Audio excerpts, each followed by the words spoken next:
പുലർച്ചെ 1 മണിയോടെയാണ് മോഷണം നടന്നത്. അടുത്ത ദിവസം യൂണിയൻ തൊഴിലാളികൾ എത്തിയപ്പോഴാണ് മോഷണം നടന്ന വിവരം അറിയുന്നത്. ഞായറാഴ്ച മാർക്കറ്റ് അവധിയായതിനാൽ ആരും ഉണ്ടായിരുന്നില്ല. ഈ തക്കം നോക്കിയാണ് പ്രതി മോഷണം നടത്തിയത്. വെള്ളറക്കാട് കൈക്കുളങ്ങര വീട്ടിൽ 42 വയസ്സുള്ള നൂറുദ്ദീനെയാണ് കേസിൽ പോലീസ് അറസ്റ്റ് ചെയ്തത്. യൂണിയൻ ഓഫീസിനുള്ളിൽ സ്ഥാപിച്ച ക്യാമറ കവറും തുണിയും ഉപയോഗിച്ച് മറച്ച മോഷ്ടാവ് സ്ഥാപനത്തിന് മുൻപിലെ CCTV ക്യാമറ തകർക്കുകയും ചെയ്തു. സ്ഥാപനത്തിന്റെ ഷട്ടറിന്റെ പൂട്ട് തകർത്താണ് അകത്തു കയറിയത്. തുടർന്ന് സംയുക്ത യൂണിയൻ ഓഫീസിൽ 4 അലമാരകളിലായി സൂക്ഷിച്ച വിവിധ യൂണിയനുകളുടെ പണം അലമാരയുടെ പിൻവശം കട്ടർ ഉപയോഗിച്ച് കട്ട് ചെയ്താണ് പ്രതി കവർച്ച നടത്തിയത്.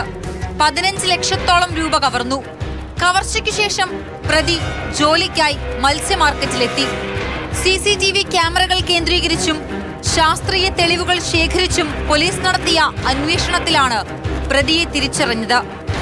പ്രതിയെ കുന്നംകുളം മത്സ്യ മാർക്കറ്റിലെ സംയുക്ത തൊഴിലാളി യൂണിയൻ ഓഫീസിലെത്തിച്ച് തെളിവെടുപ്പ് നടത്തി. മാതൃഭൂമി ന്യൂസ്, തൃശൂർ.